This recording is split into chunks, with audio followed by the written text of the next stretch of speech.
My name is Bill Goodwin. I'm the Executive Vice President of Franklin-Griffith.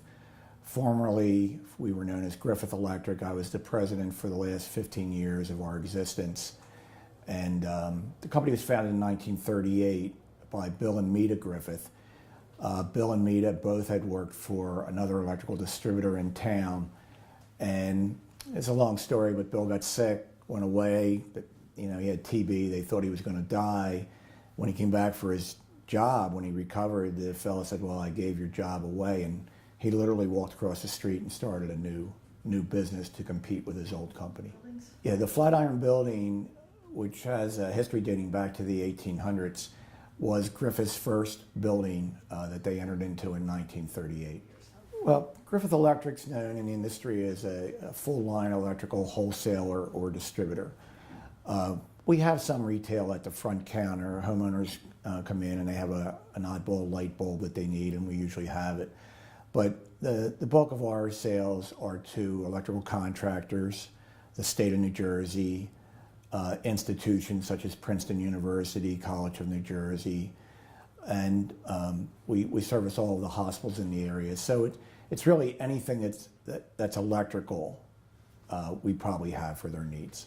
There's no question, lighting right now is the biggest area of growth for us because the entire industry is transitioning to an LED format.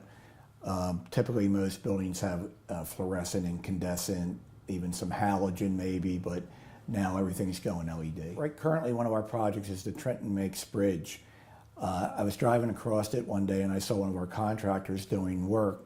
So I called the owner of the business and I said, "What's going on?" He says, "Well, we're changing the sign to LED technology, and that will be controlled, and we can actually change the color of the lights depending on, maybe red for Christmas or Valentine's Day or pink for Breast Cancer Awareness Month." So it's Trenton's coming up with the times. Griffith has been successful for what is almost 80 years now.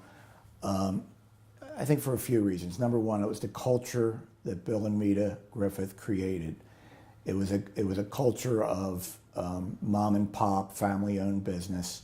Customers came first, and then the other part of it was because of that culture, they attracted a lot of Trenton residents as employees, and many of them stayed as many as 40 years.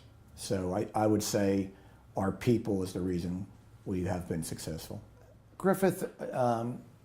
Just because of our longevity, we've seen so many things change, and things that I'm somewhat proud of that I've been a part of is that, when I got there was a very primitive computer system, and now everything's fully automated, including inventory and pricing. We're doing things, signature capture when we deliver a product, things that nobody even heard of a few years ago. So the technology has changed so rapidly, we had to keep up with it to be successful. Yeah. Griffith Electric has always been very involved in the community, and we really get that from Mrs. Griffith and Mr. Griffith. They were involved in every charity in the city.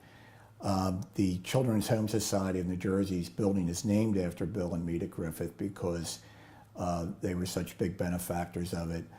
The Boys and Girls Club, the YMCA, the YWCA, and on and on. So our employees have taken a cue from that, and some recent projects. We've helped with the Trenton Soup Kitchen at the Baptist Church it's actually in the back of our building. We've, last year we collected toiletries for the veterans. There's a fellow over at City Hall that has started that initiative, and we supported it. And what we do is we'll put a bucket or barrel out front so that if customers want to contribute to it, they can feel free to do so.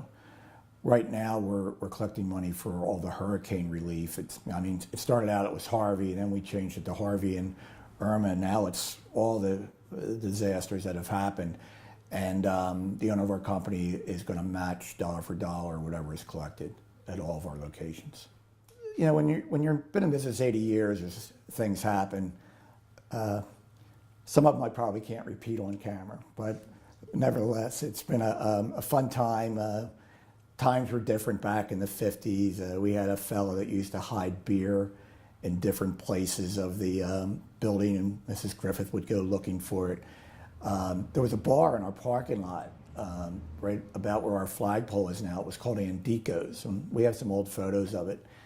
And the men from the warehouse used to sneak over during the World Series, because back in the 50s, it was always played in the afternoon. And it usually was the Yankees, and Trenton was a Yankee town.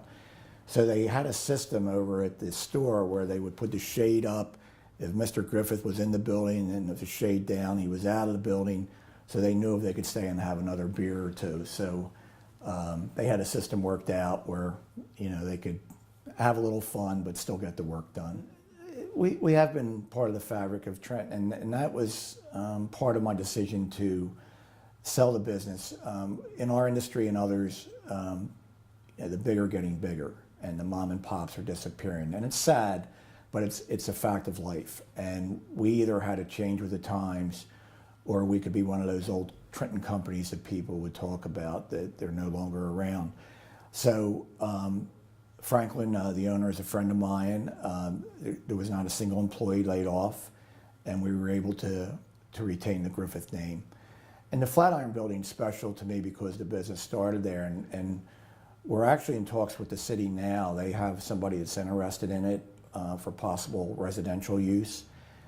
So we're hoping that comes to fruition, and we can actually put that building back to the way it looked back in maybe the 1920s or 30s.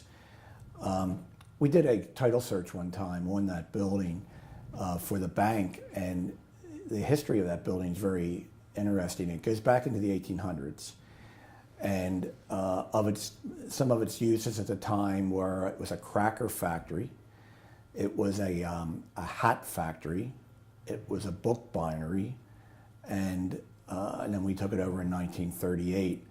Our main building across the street was actually a meat company. It was called Mangrum Provisions. And if you go down into our basement where we still cut wire and store wire, on a humid day, I think you can still smell some of the meat that used to be curing down there. And so there's a big, long history to our buildings, and it's nice to have that knowledge and to try to preserve some of that history. Hi, I'm Bill Goodwin. I'm the Vice President of Franklin-Griffith.